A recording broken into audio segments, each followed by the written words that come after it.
आखिर क्यों ट्रेन के सामने किसी को देखने के बावजूद भी ट्रेन का ड्राइवर इमरजेंसी ब्रेक नहीं लगाता? और बाली की गुफा में वैज्ञानिकों को ऐसा क्या मिला जिसने उनके होश उड़ा दिए? और कैलाश पर्वत पर सैटेलाइट लगाने के बाद नासा को ऐसा क्या दिखा कि सबके होश उड़ गए? और एक ऐसा ऑटो ड्राइवर जो पिछले 48 सालों से फ्री ऑटो चला रहा है, लेकिन क्यों? और कैसे जापान के इस इंसान ने अपने आप को कुत्ते में बदल दिया? ऐसे ही फैक्ट्स जानने के लिए बने रहिए वीडियो के एंड तक। नंबर 1, दोस्तों क्या आपको पता है कि अगर कोई इंसान ट्रेन की पटरी पर आत्महत्या करने की कोशिश करता है या कोई इंसान या जानवर ट्रेन की पटरी पे फंस जाता है तो ट्रेन के ड्राइवर यानी कि लोको पायलट को दूर से ही वो इंसान या जानवर दिख जाता है। लेकिन इसके बावजूद आखिर लोको पायलट ट्रेन का इमरजेंसी ब्रेक क्यों नहीं लगाता? इसका जवाब जानने से पहले हमें ट्रेन के कुछ बेसिक फीचर्स के बारे में जानना होगा। एक एवरेज लंबाई वाले ट्रेन में 20 से 22 कोच होते हैं। ये कोच एक दूसरे से एयर प्रेशर ब्रेक के जरिए जुड़े होते हैं। ऐसा इसलिए किया जाता है ताकि जब भी ब्रेक लगे तो कोच के हर पहिए पर एक बराबर प्रेशर लगे। चलते वक्त ट्रेन की एवरेज स्पीड 100 किलोमीटर प्रति घंटा होती है। ये उससे ज्यादा जब ट्रेन को किसी स्टेशन पर रुकना होता है तब लोको पायलट करीब 1 से 1.5 किलोमीटर पहले से ही ट्रेन की स्पीड कम करना शुरू कर देता है। ट्रेन का ड्राइवर ऐसा इसलिए करता है क्योंकि ट्रेन के तेज स्पीड और भारी वजन की वजह से ट्रेन का मोमेंटम बहुत ज्यादा होता है और इसीलिए ब्रेक लगाने के बावजूद भी ट्रेन लगभग 1 से 1.5 किलोमीटर चलने के बाद ही रुकती है। और यही वजह है कि पटरी पर किसी इंसान या जानवर को देखने के बावजूद भी लोको पायलट ट्रेन का ब्रेक नहीं लगाता। अगर ट्रेन के इमरजेंसी ब्रेक लगा दिए जाएं, तब भी उस इंसान का बचना नामुमकिन है।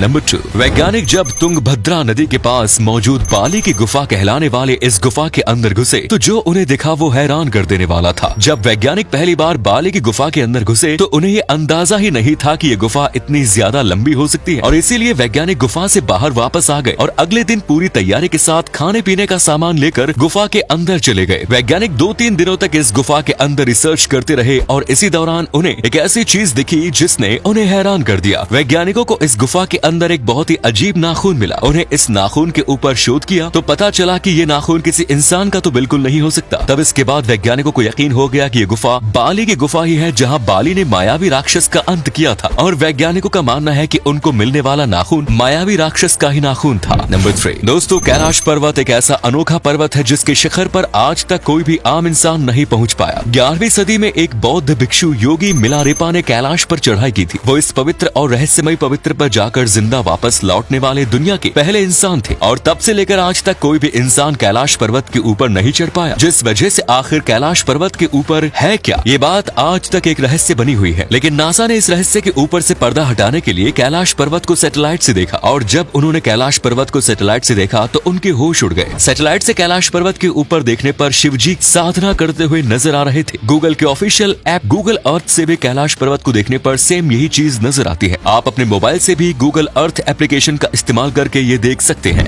नंबर 4, दोस्तों आज हम एक ऐसी दुनिया में जी रहे हैं जहां राह चलते किसी इंसान के साथ हादसा हो जाता है तो लोग उस इंसान की जान बचाने की जगह वीडियो बनाने में लग जाते हैं। लेकिन दिल्ली के ऑटो ड्राइवर हरजिंदर सिंह से मिलिए जो पिछले 48 सालों से घायल लोगों की मदद कर रहे हैं। ये एक ऑटो एम्बुलेंस चलाते हैं और रोड एक्सीडेंट में घायल हर एक आदमी फ्री में हॉस्पिटल तक पहुंचाते हैं। ये 1978 से घायलों को अस्पताल पहुंचाने का काम कर रहे हैं। इनके ऑटो में फर्स्ट एड किट की भी पूरी सुविधा है ताकि घायल आदमी को ऑटो के अंदर ही बेसिक ट्रीटमेंट देना शुरू किया जा सके। इनकी उम्र आज 78 साल की हो चुकी है, लेकिन इनका कहना है कि जब तक इनके शरीर में जान रहेगी तब तक वो घायल लोगों को फ्री में हॉस्पिटल पहुंचाते रहेंगे। इनके इस महान काम के लिए एक लाइक तो बनता है। नंबर 5, इंसान अपने शौक को पूरा करने के लिए किस हद तक जा सकता है वो अभी आप देखेंगे। किसी को खाने का शौक होता है तो किसी को घूमने का, लेकिन क्या किसी इंसान को कुत्ता बनने का भी शौक हो सकता है? हाथ मिलाते हुए गेंद के साथ खेलते हुए और लोटते पोड़ते मजे करते हुए इस कुत्ते को देखिए। शायद आप भी इसको कुत्ता ही समझ रहे होंगे, लेकिन असल में ये कुत्ता कोई और नहीं बल्कि कुत्ते के कॉस्ट्यूम में एक इंसान है। इस कुत्ते के कॉस्ट्यूम के अंदर जापान में रहने वाला टोको नाम का आदमी है। दरअसल टोको का बचपन से ये सपना था कि वो एक कुत्ते की जिंदगी जिए और इसीलिए उसने 1-2 लाख नहीं बल्कि 14 लाख रुपयों का कुत्ते का कॉस्ट्यूम बनवाया और अपने शौक को पूरा किया। नंबर 6, क्या आपको पता है जब कोई औरत रोती है तो वो अपने मुंह पर हाथ रखती है, लेकिन वहीं अगर कोई मर्द रोता है तो वो अपनी आंखों को मसलता है। ये कोई आम बात नहीं बल्कि ये कुदरत यानी कि नेचर का इशारा है कि औरत अपने मुंह से ज्यादा गुनाह करती है और मर्द अपनी आंखों से ज्यादा गुनाह करता है। नंबर 7, दोस्तों तमिलनाडु के पौंडीचेरी में ओरोविली नाम का एक ऐसा शहर मौजूद है जो शायद इस दुनिया का सबसे अनोखा शहर है। इसे टोपियान सिटी या सिटी ऑफ डॉन के नाम से जाना जाता है। इस शहर में धर्म और जाति नाम की कोई भी चीज मौजूद नहीं है और तो यहाँ के लोग पूरी तरह कैशलेस होते हैं, यानी सिर्फ डिजिटल ट्रांजैक्शंस का इस्तेमाल करते हैं। इस शहर की एक और अनोखी और खास बात यह है कि इस शहर में कोई भी लीडर नहीं होता और यहाँ के के लोग खुद मिलकर शहर के सभी डिसीजंस लेते हैं। यहाँ की एक और खास बात यह है कि यहाँ किसी भी तरह की कोई भी पॉलिटिकल पार्टी मौजूद नहीं है और किसी भी जमीन या जायदाद पर किसी का भी प्राइवेट हक नहीं होता। यहाँ सभी चीजों पर ऑरोविले के सभी लोगों का कलेक्टिवली हक है। सभी basic health care facilities, education और बिजली फ्री है। इस जगह पर सिर्फ भारत के अलग अलग राज्यों के नहीं बल्कि दुनिया के अलग अलग देशों के लोग एक साथ मिलकर रहते हैं। इसी के साथ वीडियो एंड करते हैं। उम्मीद है वीडियो अच्छी लगी होगी। अगर अच्छी लगी तो वीडियो को लाइक करके अपने दोस्तों में शेयर करें। धन्यवाद।